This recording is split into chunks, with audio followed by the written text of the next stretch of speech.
నిత్యజీవ సన్నిధి టీవీ మినిస్ట్రీస్ని వీక్షిస్తున్న మా ప్రియ సహోదరి సహోదరులకు ప్రభువైన యేసుక్రీస్తు పరిశుద్ధ నామంలో మా ప్రేమపూర్వక వందన మన్నాతలు తెలియజేసుకుంటున్నాము. మీరందరూ బాగున్నారా? ఈ దినపు వాక్య ధ్యానంలోకి వెళ్ళే ముందు చిన్న ప్రార్థన చేసుకుందాము.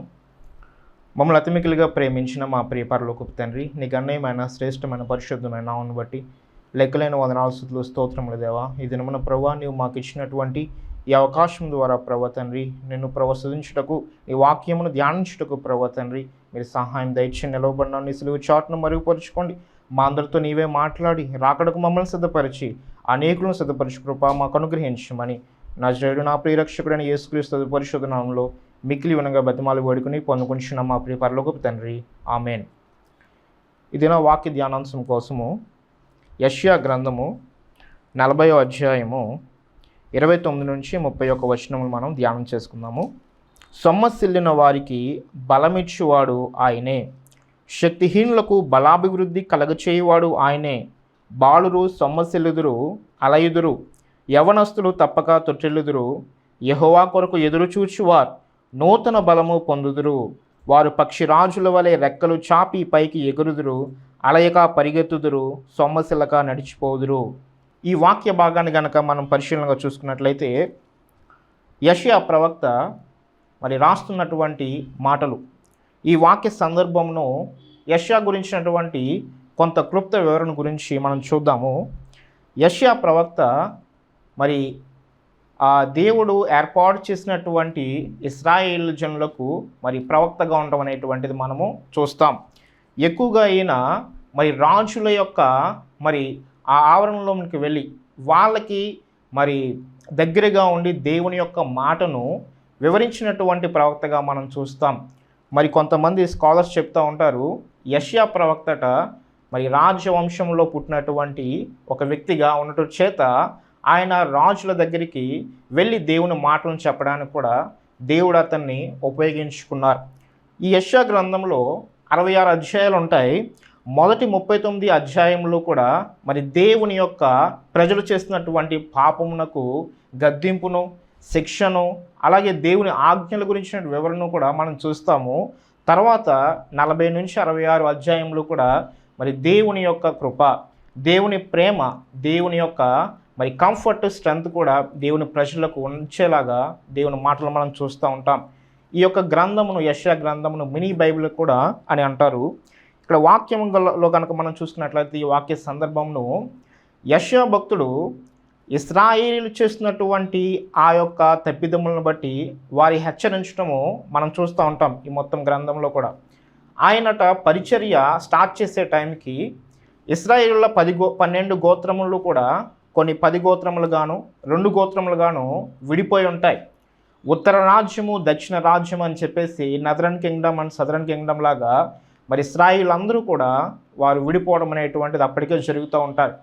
10 గోత్రముల వారు, ఉత్తర రాజ్యంలో ఉన్నటువంటి వారు అష్షూరీయుల చెరలోనికి వెళ్ళిపోయేటువంటి సందర్భంలో యెషయా భక్తుడు దేవుని యొక్క పరిచర్యను స్టార్ట్ చేయడం మనం చూస్తాం.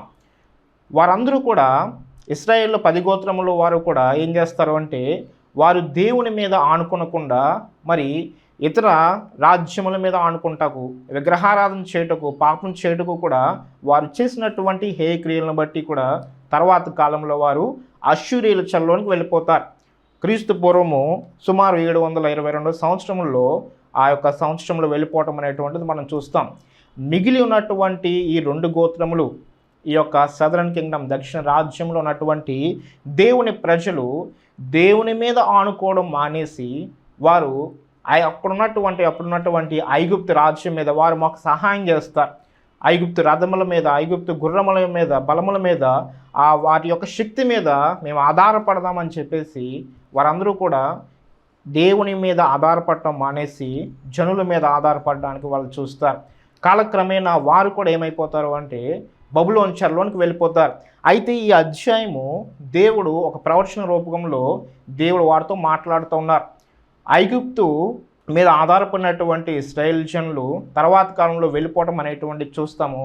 అయితే దేవుడు ప్రవచన రూపంలో ముందే చెప్తున్నారు ఏమని అంటే, ఒకవేళ బంధకముల్లోనికి వెళ్ళిపోయినా సరే నేను నీకు విడుదల చేస్తాను, నా శిక్ష అంతా కూడా నీవు అనుభవించావు, అయితే ఇప్పుడు నేను ప్రేమతో నేను దగ్గరికి తీసుకుంటున్నాను, నీకు బలం ఇచ్చేవాడు నేనే, శక్తి ఇచ్చేవాడు నేనే అని చెప్పేసి దేవుని ఆదరణకరమైన మాటలు. ఇంకా ఆ సందర్భం ఇంకా జరగలేదు, క్యాప్టివిటీలోనికి, బాబిలోనియన్ క్యాప్టివిటీలోకి ఇంకా ప్రజలు వెళ్ళలేదు. కానీ దేవుని ప్రవచన రూపకంగా దేవుని మాటలు అనేటువంటివి యెషయా భక్తుడు అందిస్తూ ఉన్నాడు. ఆ మాటలు ఒకసారి చూద్దాము. సొమ్మసిల్లిన వారికి బలమిచ్చేవాడు ఆయనే, శక్తిహీనులకు బలాభివృద్ధి కలగజేయువాడు ఆయనే. బాలురు సమస్యలెదురు అలెదురు, యవనస్తులు తప్పక తొట్టిల్లుదురు. ఇక్కడ కొన్ని మాటలు కనుక మనం జాగ్రత్తగా పరిశీలన చేసినట్లయితే, సొమ్మసిల్లిపోవడము, అలయడము, తొట్టిల్లిపోవడం. సొమ్మసిల్లిపోవడము, అలయడము, తొట్టిల్లిపోవడం, ఇవి మానవ బలహీనతలుగా మనం పరిగణించవచ్చు. మన ఆత్మీయ జీవితంలో కానీ, మన జీవన మార్గంలో కానీ అనేక మార్లు మనం చేస్తున్నటువంటి కొన్ని పనుల్లో మనం ఏమైపోతాం అంటే అలసిపోతూ ఉంటాం, బలహీనంగా ఉంటాం, తొట్టుపడిపోతూ ఉంటాం. మనం ముందుకు వెళ్ళలేనటువంటి బలహీన స్థితి మనల్ని కమ్ముకుంటూ ఉంటుంది. బలహీన స్థితిలో ఉన్నటువంటి మానవుణ్ణి దేవుడు బలపరుచుటకు శక్తిమంతుడు. ఆయన బలహీనంగా ఉన్నటువంటి వారిని బలపరుచుటకు ఆయన ఇష్టపడుతున్నారు. ఎవరైతే బలహీనంగా ఉండి ఆయన మీద ఆధారపడడానికి ఇష్టపడతారో వారిని దేవుడు బలపరుస్తాడు అనేటువంటి మాటను స్పష్టంగా చెప్తున్నారు. యెహోవా కొరకు ఎదురుచూచువారు నూతన బలం పొందుదురు, వారు పక్షిరాజుల వలె రెక్కలు చాపి పైకి ఎగురుదురు, అలయక పరిగెత్తుదురు, సొమ్మసిల్లక నడిచిపోదురు. చక్కని మాట దేవుడు మాట్లాడుతూ ఉన్నాడు. యెహోవా కొరకు ఎదురుచూచువారు.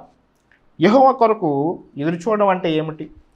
యెహోవా కొరకు ఎదురుచూడడం అంటే ఆయన మీద నమ్మకం ఉంచటం, ఆయన మీద విశ్వాసం ఉంచటం, ఆయన యొక్క సమయం కొరకు మన జీవితంలో ఎదురు చూడటము, దేవుని మీద విశ్వాసం పెట్టి ఆయన కార్యముల కొరకు మనం ఎదురు చూడటము. ఇటు రీతిగా ఎవరైతే దేవుని ఆధారం చేసుకుంటూ దేవుని మీద ఆధారపడుతూ జీవిస్తారో వారికి నూతన బలమును దేవుడు ఇస్తారు. ఒకవేళ మనం ఈ రోజున శక్తిహీనులుగా ఉన్నట్లయితే, అది ఏదైనా కావచ్చు, మన ఆత్మీయ జీవితంలో మనం అనేకమైనటువంటి సైతాను చేత దెబ్బలు తిని ఓడిపోయి పాపమ్మ శోధనలో పడిపోయి అవిశ్వాసంలో పడిపోయి బలహీన స్థితిలో ఉన్నట్లయితే, దేవుని వైపుకు నీవు తిరిగినట్లయితే, దేవుని వైపుకు నీవు చూచినట్లయితే, ఆయన మీద విశ్వాసం ఉంచి ఆయన యొక్క బలము కొరకు వేడుకున్నట్లయితే, ఆయన యొక్క శక్తి కొరకు వేడుకున్నట్లయితే దేవుడు నీకు నూతన బలము దయచేస్తారు. ఇక్కడ చూసుకున్నట్లయితే వారు పక్షి రాజుల వలె రెక్కలు చాపి పైకి ఎగురుదురు. పక్షిరాజు ఏం చేస్తుంది అంటే తనకున్నటువంటి ఆ యొక్క జీవన కాలంలో సగం జీవితకాలం అయ్యేసరికట వాటికి ఉన్నటువంటి రెక్కలు, వాటికి ఉన్నటువంటి ముక్కు కూడా ఏమైపోతాయి, తనకున్నటువంటి ఆ యొక్క రెక్కలన్నీ కూడా పాత పడిపోయి ఎగరలేనటువంటి పరిస్థితిలో ఉన్న సమయంలో పక్షిరాజట తను పైకి ఆకాశంలోనికి వెళ్తూ అక్కడ ఉన్నటువంటి ఆ యొక్క కొండల మీద కూర్చుని తన యొక్క అవయములన్నింటినీ కూడా ఆ బండకేసి నూరుకుని తనకి నూతనమైనటువంటి రెక్కలు, నూతనమైనటువంటి ఆ షార్ప్నెస్ కూడా ఆ ముఖికి వచ్చే రీతిగా తను వెయిట్ చేస్తూ ఉంటుంది. అప్పుడు తర్వాత మళ్ళీ సగం జీవితకాలము ఊళ్ళో ఉన్నటువంటి ఈ యొక్క బలహీనమైనటువంటి ఆ యొక్క పక్షిరాజు తర్వాత ఇంకా మిగిలినటువంటి ఆ జీవితకాలం కూడా, మిగిలిన సగం జీవితకాలం కూడా బ్రతకడానికి అవకాశం ఉంటుంది. పక్షిరాజు యవనం వలె నీ యవనము క్రొత్తదగుచున్నట్లు మేలుతో నిన్ను దేవుడు తృప్తిపరుచున్నాడని వాక్యంలో కీర్తనల గ్రంథంలో ఉన్నట్లు దేవుడు పక్షిరాజుల వలె రెక్కలు చాపి పైకి ఎగిరే స్థితిలో మనం ఉంచబోతున్నారు. అలయక పరిగెత్తుదరు, సొమ్మసిల్లక నడిచిపోదురు. ఎవరమంటే దేవుని మీద విశ్వాసం ఉంచి ఆయన మీద ఆధారపడినటువంటి వారు, దేవుని యొక్క మాటల మీద శ్రద్ధ కలిగి ఆయన మీద విశ్వాసం ఉంచిన వారు. ఒకవేళ ఎటువంటి పరిస్థితిలో ఉన్నప్పటికీ, ఎటువంటి బలహీన స్థితిలో ఉన్నప్పటికీ, ఆ శోధన ఏమైనప్పటికీ కూడా దేవుడు మనల్ని పైకి లేవనెత్తాడు. హల్లెలూయా. ఒకవేళ మన శక్తి మీద ఆధారపడుతూ ఉన్నామేమో, మన యొక్క టాలెంట్స్ మీద, మన యొక్క జ్ఞానం మీద, మనకున్నటువంటి సమస్తమైనటువంటి వాటి మీద కూడా మనం ఆధారపడి నడవాలని ఆశపడుతున్నామేమో, కానీ మనం ఒకానొక సమయంలో పడిపోతాం, ఒకానొక సమయంలో సమస్యలిపోతాం, ఒకానొక సమయంలో అలసిపోతాం. కానీ మనం దేవుని వైపుకు చూసినట్లయితే బలహీన సమయంలో కూడా దేవుడు బలమిస్తాడు. శక్తిహీనులుగా ఉన్నప్పటికీ దేవుడు బలంనిస్తాడు. వాక్యం చదువుకుందాము. మొదటి కొరింథీయులకు రాసినటువంటి పత్రిక 1వ అధ్యాయము 26-29 వచనం కనుక మనం చూసుకున్నట్లయితే, సహోదరులారా, మిమ్మల్ని పిలిచిన పిలుపును చూడి, మీలో లోకరీతిని జ్ఞానులైనను గనులైనను గొప్ప వంశపు వారైనను అనేకులు పిలవబడలేదు, కానీ ఏ శరీరయు దేవుని ఎదుట అతిశయింపకుండానట్లు జ్ఞానులను సిగ్గుపరుచుటకు లోకంలో నుండి వెర్రి వారిని దేవుడు ఏర్పరచుకుని ఉన్నాడు. బలవంతులైన వారిని సిగ్గుపరుచుటకు లోకంలో బలహీనులైన వారిని దేవుడు ఏర్పరచుకుని ఉన్నాడు. ఎన్నికైన వారిని వ్యర్థము చేయుటకు లోకంలో నీచులైన వారిని, తృణీకరింపబడిన వారిని, ఎన్నికలైన వారిని దేవుడు ఏర్పరచుకుని ఉన్నాడు. పౌలు గారు చెప్తున్నారు, దేవుని యొక్క ఏర్పాటు యొక్క ముఖ్య ఉద్దేశము, దేవుడు ఏ రీతిగా మనల్ని ఏర్పాటు చేస్తున్నాడని కనుక మనం చూసుకున్నట్లయితే, లోకంలో ఎక్కువగా జ్ఞానులైన వారు ఉన్నారు. వారిని దేవుడు ఎన్నుకోలేదు, కానీ జ్ఞానహీనులను దేవుడు ఎన్నుకున్నారు. ఎన్నిక జనులను దేవుడు ఎన్నుకోలేదు, కానీ ఎన్నికలేని వారిని, లోకంలో ఎన్నికలేనటువంటి వారిని దేవుడు ఏర్పాటు చేసుకుని ఉన్నారు. లోకంలో నీచులైన వారిని, లోకం ఎవరినైతే వీళ్ళ నీచులు, తృణీకరింపబడిన వారు, ఆ యొక్క పరిస్థితి ఏదైనా కావచ్చు, అటువంటి నీచులను, తృణీకరింపబడిన వారిని దేవుడు తన రాజ్యమునకు వారసులుగా, పరలోక రాజ్య వారసులుగా దేవుడు ఎన్నుకుని ఉన్నాడు. ఎందుకంటే మహిమ దేవునికే చెందాలి. హల్లెలూయా. మానవులకు కాదు, బలహీనులైనటువంటి మనలను దేవుడు ఉపయోగించుకుంటకు దేవుడు ఇష్టపడుతున్నాడు. ఈ రోజున ప్రియ సహోదరుడు, ఒకవేళ ఏ ఒక్క స్థితిలో అయినా, ఏ ఒక్క వాటిలో అయినా బలహీనంగా ఉన్నామని చెప్పేసి బాధపడుతున్నామేమో, మరి పాప శోధనలో పడిపోయి అనేక రీతులుగా ఇంకా నేను పాపముతో పోరాడలేను, నా యొక్క పరిస్థితి అంత అగమ్యగోచరంగా ఉందని మనం అనుకుంటున్నామేమో, కానీ దేవుని యొక్క ఏర్పాటు యొక్క ముఖ్య ఉద్దేశం మనం గమనించాలి. మనం బలహీనమని దేవుడికి తెలుసు. మనము అనేకమైన విషయంలో మరి బలహీనులుగా, శక్తిహీనులుగా ఉండి పడిపోతున్నామని చెప్పేసి దేవునికి తెలుసు. అయినా నిన్ను ఎన్నుకున్న విధానం ఏంటంటే, దేవుడు తన శక్తిని నీకు నాకు ఇచ్చి, దేవుని యొక్క గొప్పతనం ఏంటో అనేక జనులు చూచే రీతిగా దేవుడు మనల్ని వాడుకోవడానికి ఇష్టపడుతున్నారు. ఈ రోజున మన బలహీనతలు మనము గుర్తెరిగిన వారుగా ఉన్నట్లయితే దేవుని బలమును కూడా గుర్తెరగాలి. మన బలహీనతలు మాత్రమే కాదు, మన యొక్క లోటుపాట్లు మాత్రమే కాదు, కానీ ఆ లోటుపాట్లో దేవుడు మనల్ని ఏ రీతిగా బలంగా నిలబెట్టగలడో ఆయన శక్తిని మనము గుర్తెరిగిన వారుగా, అనుభవించే వారుగా మనం ఉన్నట్లయితేనే ముందుకు నడవగలుగుతాం. ఆయన మీద ఆధారపడడానికి ఇష్టపడతాం. ఒక పాపశోధనలో పడిపోయి, లేకపోతే ఒక అవిశ్వాసము, దేవుని యొక్క వాక్యం సరిగా అర్థం అవ్వట్లేదనో, లేకపోతే అనుకున్నవి జరగట్లేదనో అవిశ్వాసం వచ్చి దేవుని విడిచిపెట్టేవారుగా ఉన్నామేమో, స్థిరమైనటువంటి భక్తి జీవితం ఇంకా మనలో లేదేమో. దేవుని యొక్క ఏర్పాటు యొక్క, మనలను ఎన్నుకున్న ఏర్పాటు యొక్క ముఖ్య ఉద్దేశం మనం గమనించాలి. దేవుడు మనలను ఎందుకు తన రాజ్య వారసులుగా ఉంటకు ఇష్టపడ్డారో, ఆయన ఉద్దేశం, ఆయన చిత్తం మన పట్ల ఏ రీతిగా ఉందో దేవుని సన్నిధిలో మనం కనిపెట్టాలి. ఆ యొక్క కనిపెట్టిన రీతిగా యేసు ప్రభు యొక్క తల్లి గారు తన శిష్యులకు, వారి శిష్యులకు చెప్పినట్లు, ఆయన మీతో చెప్పినది చేయుడి అన్నటువంటి వాక్యానుభవంలోనికి మనం రావాలి. దేవుడు ఏమైతే మనల్ని చేయాలని ఆశపడుతున్నారో అవి చేసే రీతిగా, ఆయన చిత్తంలో ఉండే రీతిగా మనం సిద్ధపరచుకోవాలి. అట్టి రీతిగా మనం ఈ రోజున ఉన్నామా? దేవుడు చెప్పే మాటలను గ్రహించి ఆయన ఉద్దేశం ఏమిటో, ఆయన ప్రణాళిక ఏంటో మనం గుర్తెరిగి వాటి నిమిత్తం మనం దేవునిలో కొనసాగుతున్నామా? లేకపోతే అవిశ్వాసంలో పడిపోయి, పాపశోధనలో పడిపోయి, పాపంతో ఇంకా పోరాడలేక మనం సైతాను యొక్క చేతుల్లోకి వెళ్ళిపోతున్నాం. ఈ రోజున మన యొక్క ఆత్మీయ జీవితం గురించి మనం ఒకసారి మనం ప్రశ్నించుకోవాలి. దేవుని యొక్క ఏర్పాటు యొక్క ముఖ్య ఉద్దేశము మనము మహిమ పొందుటకు కాదు, మనము గొప్పలు పొందుటకు కాదు, కానీ దేవుని నామం మహింపరచుటకు దేవుని ఉద్దేశం అన్నీ కూడా మరి సమస్త జనుల ఎడల కూడా నెరవేర్చబట్టుకు దేవుడు మనల్ని ఎన్నుకున్నాలని చెప్పేసి మనం గమనించాలి. మనం ఎందుకు విశ్వాస జీవితంలో ముందుకు వెళ్ళలేకపోతూ ఉన్నాం? దేవుని యొక్క ఉద్దేశములు ఎందుకు మన పట్ల మరి ఇంకా నెరవేర్చబడట్లేదు అంటే, పాపము, మన జీవితంలో ఉన్నటువంటి పాపము దేవుడు మనసాక్షి ద్వారా, పరిశుద్ధాత్మ ద్వారా, వాక్యం ద్వారా గద్దించినప్పుడు సరి చేసుకోలేకపోవడం. పాపం మన జీవితంలో ఉన్నంతసేపు కూడా దేవుని ప్రణాళికలు మన జీవితంలో ఇంకా నెరవేర్చబడవు పరిపూర్ణముగా. వాక్యం చదువుకుందాం. హెబ్రీలకు రాసినటువంటి పత్రిక 12వ అధ్యాయం 3వ వచనం నుంచి కనుక చూసుకున్నట్లయితే, మీరు అలసట పడకయు మీ ప్రాణములు విసుకకయు ఉండునట్లు పాపాత్ములు తనకు వ్యతిరేకముగా చేసిన తిరస్కారమంతయు ఓర్చుకున్న ఆయనను తలంచుకునండి. మీరు పాపముతో పోరాడుటలో రక్తము కారునంతగా ఇంకనూ దాన్ని ఎదిరింపలేదు. పాపం మన జీవితంలో ఉన్నప్పుడు దాన్ని ఎదిరించాలని దేవుని వాక్యం స్పష్టంగా చెప్తుంది. మీరు పాపముతో పోరాడుటలో రక్తము కారునంతగా ఇంకనూ దాన్ని ఎదిరింపలేదు. అనేకమైనటువంటి పాపశోధనలు మనం కడిగినప్పుడు దాన్ని మనం ఎదిరించాలి. దేవుని వాక్యం ద్వారా ఎదిరించాలి. సైతానుడు అనేకులు పాపశోధన పెడుతున్నప్పుడు ప్రార్థన ద్వారా ఎదిరించాలి. ఉపవాస ప్రార్థన ద్వారా ఎదిరించాలి. దేవుని వాక్య ధ్యానమును మరి ధ్యానించుట చేత మనకి ఆ యొక్క బలం వచ్చి సైతాను శోధనలు ఎదిరించుటకు మనకి మరి చెడు తలంపుల నుంచి కానీ అనేకమైన వాటి నుంచి కానీ దేవుని వాక్యం సహాయం చేస్తా, దేవుని యొక్క సన్నిధి సహాయం చేస్తుంది. కనుక దానితో మనం పోరాడాలని వాక్యంలో స్పష్టంగా రాయబడి ఉంది. అలాగే అలసట పడకయు మీ ప్రాణములు విసుకకయు ఉన్నట్లు ఆయనను నీవు జ్ఞాపకం చేసుకో. యేసు ప్రభువుని గనక, శిలువ మీద ఉన్నటువంటి యేసు ప్రభువుని గనక మనం జ్ఞాపకం చేసుకున్నట్లయితే సమస్త మానవాళి కొరకు కూడా ఆయన అనేకమైనటువంటి మరి కార్యములను, అనేకమైనటువంటి దెబ్బలను, అనేకమైన శ్రమలను కూడా ఓర్చుకుని ఉన్నారు. ఎంతో మరి భయంకరమైనటువంటి ఆ యొక్క శ్రమల గుండా ఆయన వెళ్ళి మన కొరకు తన రక్తమును చిందించి మనకి పరలోక రాజ్యమును స్థిరముగా మనకి ఇవ్వడానికి, ఒక స్వాస్థ్యముగా ఇవ్వడానికి ఆయన ఇష్టపడి ఓర్చుకున్నారు. తండ్రి చిత్తము కొరకు ఆయన తన ప్రాణమును పెట్టారు.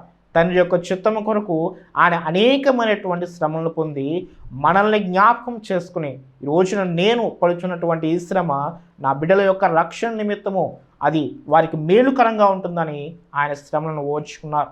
అట్టి రీతిగా మన జీవితంలో కూడా మనము శ్రమలలోనూ అలాగే పాపశోధనలోనూ కూడా దేవుని వైపు ఉన్నట్లయితే మనము ఇంకా భక్తి జీవితంలో మనం ముందుకు వెళ్తాం. గనుక దేవుని జ్ఞాపకం చేసుకుంట ద్వారా కూడా, యేసు ప్రభువుని జ్ఞాపకం చేసుకుంట ద్వారా మనం పడినటువంటి శ్రమలు ఆయన శ్రమలతో పోల్చుకున్నట్లయితే మన శ్రమలు ఏమాత్రము కూడా అవి ఎక్కువ కాదు.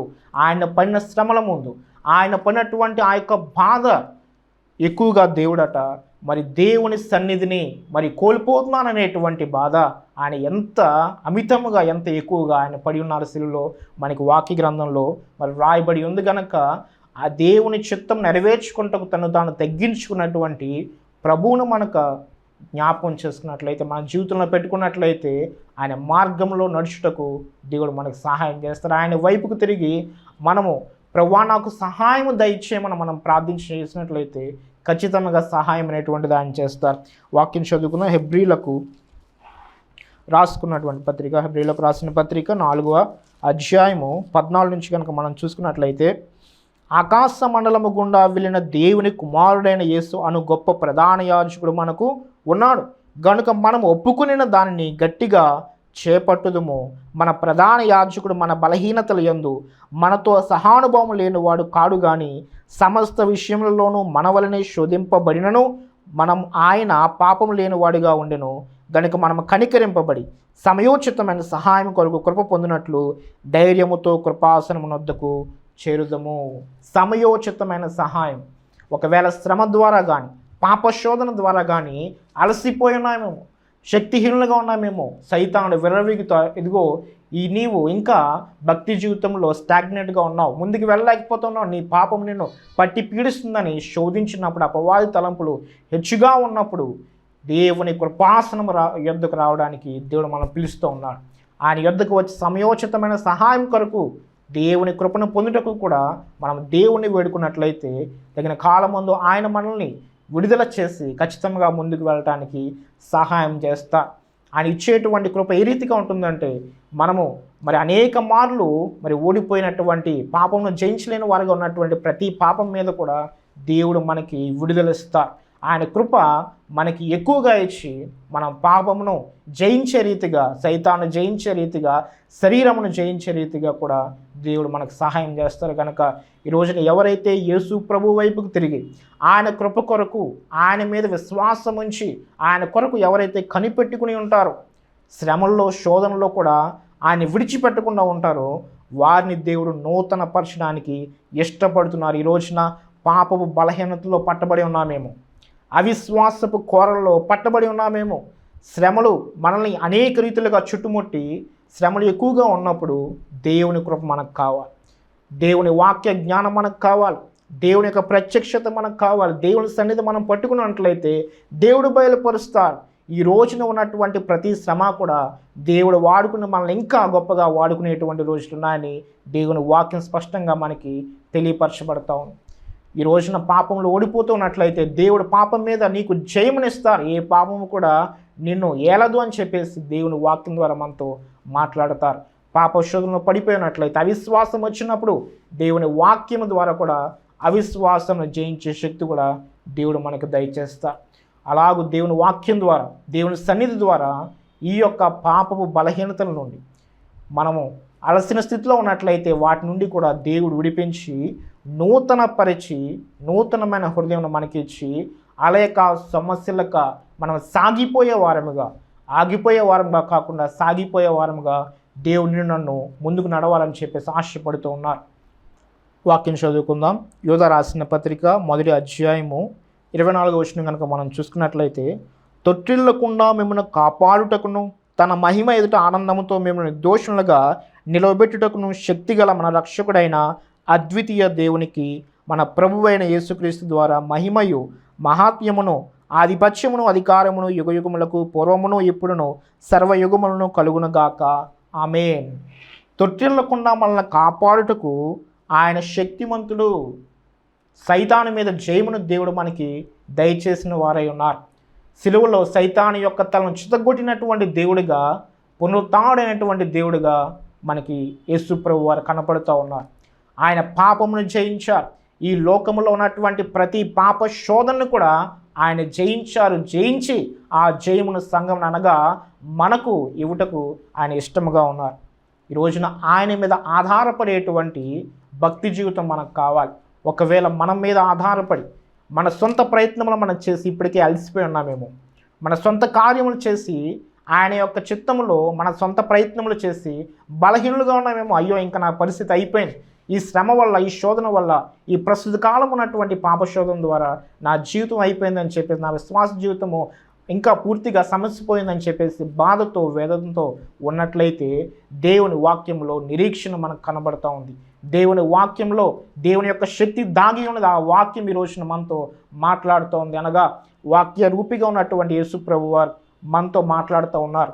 నిన్ను నేను లేవనెత్తుటకు శక్తిమంతును, నీవు నా మీద ఆధారపడు, నా మీద విశ్వాసం ఉంచు, దేనికి నీవు భయపడవద్దు, ఏ శ్రమకు ఏ శోధనకు కూడా నీవు భయపడవద్దు. నా సన్నిధిలో నీవు నిలిచినట్లయితే దేవుని యొక్క శక్తి నీవు పొందుకుంటావు.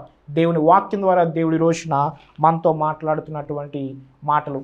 ఈ రోజున ఒకవేళ బలహీన స్థితిలో ఉన్నట్లయితే, శ్రమలతో శోధనతో ఉన్నట్లయితే దేవుని వాక్యం అంత ఈ రోజున మాట్లాడుతుంది. ఆయన మీద నీవు ఆధారపడాలి. ఆయన యొక్క సన్నిధిలో నీవు నేను కనిపెట్టాలి. ఆయన మీద విశ్వాసం ఉంచాలి.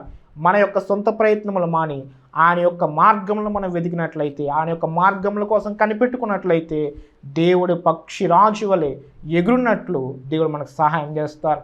అలా యొక్క సమస్యలక సాగిపోయే వారముగా మరి దేవుడు మనం చేయడానికి ఇష్టపడుతున్నాడు కనుక ఈ రోజున అలా గనక ఎవరైనా ఉన్నట్లయితే దేవుని సన్నిధిలో ప్రార్థన చేద్దాం. దేవుని విడుదల రక్షణ ఈ రోజున మనకు కలిగినట్లు దేవుని ప్రార్థనలోకి వెంచుతాం. మమ్మల్ని అతిమికిలిగా ప్రేమించిన మా ప్రియ పరలోక తండ్రి, నీ గణనీయమైన శ్రేష్టమైన పరిశుద్ధమైన నామమును బట్టి లెక్కలేని వందనాస్తుతులు స్తోత్రములు. ఈ రోజున ప్రభువా బలహీన స్థితిలో ఉన్నామేమో, సమస్యలే వారముగా ఉన్నామేమో, యవ్వనస్తులుగా ఉన్న అనేకమైన పాప శోధనలో పడిపోయి ప్రభువా మరి లేవలేని వారముగా పాప ఊపిలో పడిపోయి అంతకంతకు దినదినమో కూడా ప్రభువా తండ్రి ఇంకా పాప ఊపిలో కూరికిపోతున్నట్టు వారముగా ఉన్నట్లయితే దేవా నీ యొక్క ప్రభువా వాక్యం ద్వారా నీవు మాతో సెలవిచ్చావు. నీ మీద విశ్వాసం ఉంచమంటున్నావు, నీ సన్నిధిలో కనిపెట్టమని అడుగుతున్నావు. ఈ రోజున ఎంతమంది అయితే పాప శోధనలో శ్రమల ద్వారా బలహీన స్థితిలో ఉన్నారు, అవిశ్వాసంలోకి వెళ్ళిపోయి ఉన్నారు, వారందరినీ కూడా ప్రభుత్వాన్ని మీరు జ్ఞాపకం చేసుకోండి. వాక్యం వీక్షిస్తున్నటువంటి ప్రతి బిడ్డలను కూడా మీరు జ్ఞాపకం చేసుకోండి. ప్రతి శోధన నుంచి, శ్రమ నుంచి నీవే విడిపించి ప్రభువా తొట్టిల్లకుండా మమ్మల్ని నిలబెట్టమని వేడుకొంచున్నాం. ప్రభువా నీ యొక్క ప్రణాళిక మా జీవితం పట్ల ఏ రీతిగా ఉన్నదో అది నీవే నెరవేర్చమని తగిన కాలమున ప్రభుత్వాన్ని మీరే కార్యం చేయమని వేడుకొంచున్నాం. వింటున్న ప్రతి బిడ్డని జ్ఞాపకం చేసుకుని నీ కొరకు ఒక బలమైన సాధనముగా మీరు వాడుకున్నామని ప్రభువా నీ యొక్క సన్నిధిలో, నీ యొక్క సంఘంలో ప్రభువా తండ్రి ఏ మాత్రం ఉపయోగం లేని వారముగా ఉండకుండా ప్రభు నీ కొరకు ఏదైనా పని చేయగలిగేటువంటి ఆ యొక్క ప్రభు జీవితంను కలిగి ఉండే వారముగా ప్రతి బిడ్డని దీవించి ఆశీర్వదించమని రాకడకు మమ్మల్ని అందరినీ సిద్ధపరచండి, అనేకులను సిద్ధపరచుటకు కృప శక్తిని కూడా మాకు అనుగ్రహించమని యేసు నామములో అడిగి వేడుకుని పొందుకొనిచున్న మా పేపర్లోకి తండ్రి ఆమేన్. మరొకసారి ఈ నిత్య జీవ సన్నిధి టీవీ మినిస్ట్రేషన్ వీక్షిస్తున్న మా ప్రియ సహోదరి సహోదరులకు ప్రభువైన యేసుక్రీస్తు పరిశుద్ధ నామములో మా ప్రేమపూర్వక వందన మరణాలు తెలియజేసుకుంటున్నాం. మీ అందరికీ మరణాత.